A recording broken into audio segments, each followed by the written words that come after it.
यहाँ पे आपकी एक ऑर्डिनरी डिफरेंशियल इक्वेशन डिफाइन की गई है। यहाँ पर क्या है, d square y upon d x square plus 5 d y upon d x plus 6 y is equal to a की पावर एक्स। इस डिफरेंशियल इक्वेशन को आपको सॉल्व करना है और सॉल्व करके बताना है कि वाई ऑफ एक्स क्या निकल करके आएगा। ठीक है, तो हम लोग इसको कैसे सॉल्व करते हैं इसको पहले समझिए।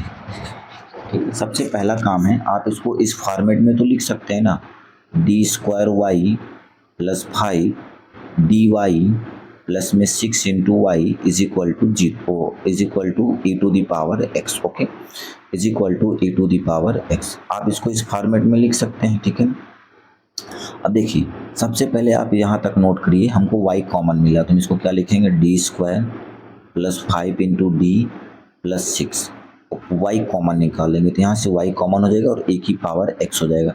सबसे पहले हम लोग यहाँ से ऑक्सिलरी इक्वेशन बनाएंगे। क्या बनाएंगे, ऑक्सिलरी इक्वेशन। यहाँ पर जो d वाला टर्म दिख रहा है ना, इसको हम लोग f ऑफ d कह लेते हैं। ये आपका f ऑफ d हो जाएगा, डी स्क्वायर 5d प्लस में 6 हो गया। ठीक है, अब हमको ऑक्सिलरी इक्वेशन बनाना है। तो ऑक्सिलरी इक्वेशन कैसे बनाते हैं, जहाँ पर d है वहाँ पर m लिख करके 0 के इक्वल कर देंगे। किसके इक्वल करेंगे, 0 के इक्वल। अब जहाँ पर d है वहाँ पे m लिख दीजिए, तो ये m square plus 5m plus 6 is equal to 0 हो गया। ये आपकी क्वाड्रेटिक इक्वेशंस हो गई।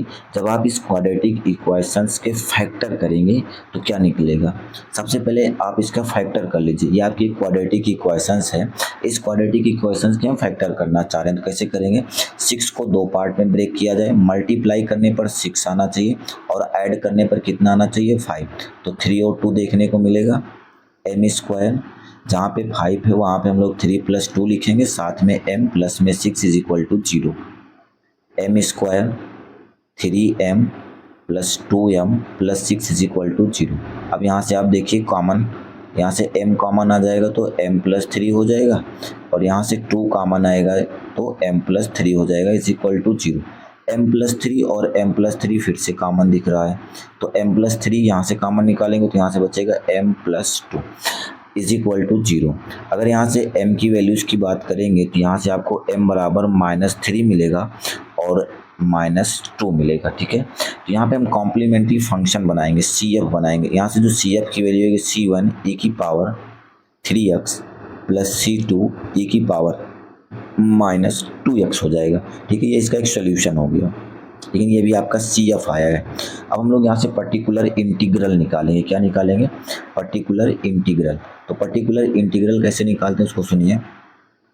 जो पर्टिकुलर इंटीग्रल होता है वो e to the power x upon में f ऑफ d होता है। ठीक है, पर्टिकुलर इंटीग्रल e की पावर x जो आपका f ऑफ d है वो d स्क्वायर प्लस 5d और प्लस में क्या है 6। अब ध्यान दीजिए यहाँ पे जो x का कोफिशिएंट है वो 1 है, तो जहाँ जहाँ आपको d दिखाई पड़े वहाँ आपको क्या पुट करना है, 1। क्या पुट करना है, 1। e की पावर x 1 का स्क्वायर प्लस 5 इंटू 1 प्लस में 6, तो e की पावर x अपान में 1 प्लस 5 प्लस 6। यहाँ से पर्टिकुलर इंटीग्रल की जो वैल्यू आएगी वो क्या आएगी, वो आपको मिलेगी e की पावर x अपान में 6 में 5 जोड़ेंगे 11 और 11 में 1 जोड़ देंगे तो ये हो जाएगा 12। तो आपका जो सोल्यूशन होगा डिफरेंशियल इक्वेशन का y is equal to complementary function plus particular integral. जो कॉम्प्लीमेंट्री फंक्शन है वो है C1 e की power -3x plus C2 e की पावर -2x और पर्टिकुलर इंटीग्रल की वैल्यू है e की पावर x अपान में 12। तो इस तरीके से हम लोग ऑर्डिनरी डिफरेंशियल इक्वेशंस को सॉल्व करते हैं, अगर फिर वो होमोजीनियस नहीं हुआ तो। ठीक है,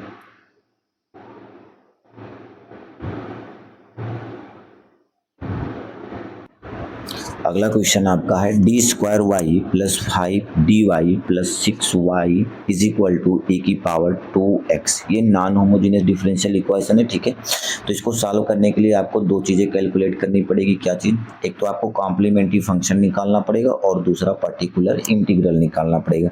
तो कॉम्प्लीमेंट्री फंक्शन सबसे पहले हम लोग कैलकुलेट करेंगे, कैसे समझिए। यहाँ से आप सबसे पहले f ऑफ d देख लीजिए क्या आएगा। जो f ऑफ d है इसके बगल से y हटा दीजिए सबके, यहाँ से y कैंसिल हट जाएगा तो d स्क्वायर 5d प्लस 6 देखने को मिलेगा। ठीक है, अब यहाँ से आप ऑक्सिलरी इक्वेशन बनाएंगे। क्या बनाएंगे? Auxiliary equation. जो ऑक्सिलरी इक्वेशन होती है f of m is equal to 0 होती है। जहाँ पर d है वहाँ पे m लिख दीजिए, तो m square plus 5m plus 6 is equal to 0। आप इसके फैक्टर करेंगे। जब आप इसके फैक्टर करेंगे तो m प्लस 3 और m प्लस 2 देखने को मिलेगा। ठीक है ना, अब आप इसको फैक्टर कर लीजिएगा। यहाँ से m की वैल्यू क्या आएगी? -3 और -2 आएगी। जो कॉम्प्लीमेंट्री फंक्शन होता है c1 e की पावर -3x, c2 e की पावर -2x हो जाएगा। ठीक है ना, अब उसके बाद हमें क्या कैलकुलेट करना है? Particular integral. तो पर्टिकुलर इंटीग्रल कैसे निकालते हैं?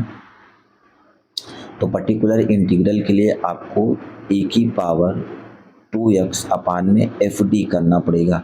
यहाँ पर e की पावर 2x और एफ ऑफ डी की वैल्यू क्या है? डी स्क्वायर प्लस 5d और प्लस में 6 है। ध्यान दीजिए, यहाँ पे जो x का कॉफिशिएंट 2 है वो d की जगह पे लिखा जाएगा। किसका कॉफिशिएंट? x का कॉफिशिएंट। जहाँ पर d है वहाँ पर 2 स्क्वायर प्लस 5 इंटू 2 प्लस में 6, यही आएगा। ठीक है, तो यहाँ से आपको क्या मिलेगा?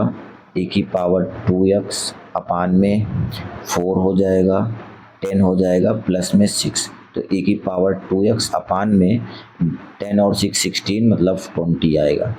ठीक है, तो e की पावर 2x अपान में 20 ये आपका आ गया पर्टिकुलर इंटीग्रल। तो y इज इक्वल टू क्या मिलेगा? CF की वैल्यू क्या निकाले हम लोग?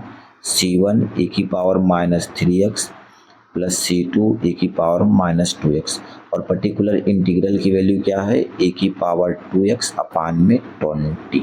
तो इस तरीके से हम इसको सिंप्लीफाई करेंगे।